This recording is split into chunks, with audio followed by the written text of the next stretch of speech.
कटेला थोड़ावा में अपन दीदी के मटकोरवा में। तू तो दांत कटेला थोड़ावा में छोड़ी दीदी के मटकोरवा में। गांड के लहजे रात में छौड़ी पता चलल आई भोरवा में। गांड के लहजे रात में छौड़ी पता चलल आई भोरवा में। तू तो दांत कटेला थोड़ावा में अपन दीदी के मटकोरवा में। तू तो दांत कटेला थोड़ावा में छोड़ी दीदी के मटकोरवा में।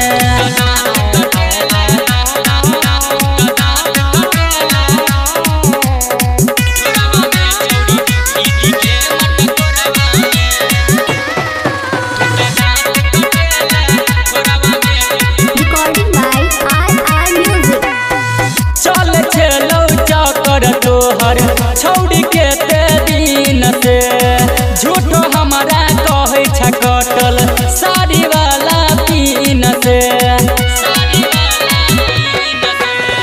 चल छेलौ चकर तोहर छौड़ी के ते दिन से झूठो हमारा कहे छ कटल साड़ी वाला पीन से।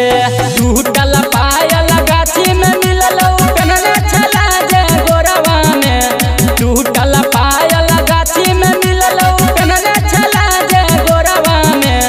तो दांत कटेला थोड़ावा में अपन दीदी के मटकोरवा में। तू तो दांत कटेला थोड़ावा में अपन दीदी के मटकोरवा में।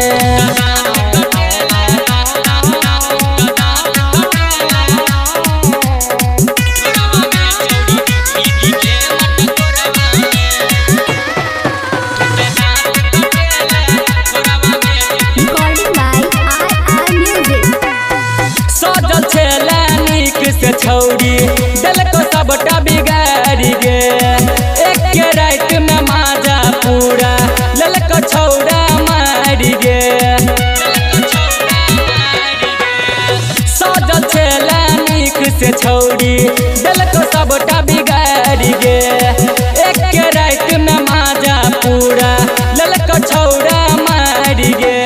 राइटर राजा अंकित बिहारी तोरा देखल कगे भोरवा में। राइटर राजा अंकित बिहारी तोरा देखल कगे भोरवा में। तू तो दांत कटेला थोड़ावा में अपन दीदी के मटकोरवा में। तू तो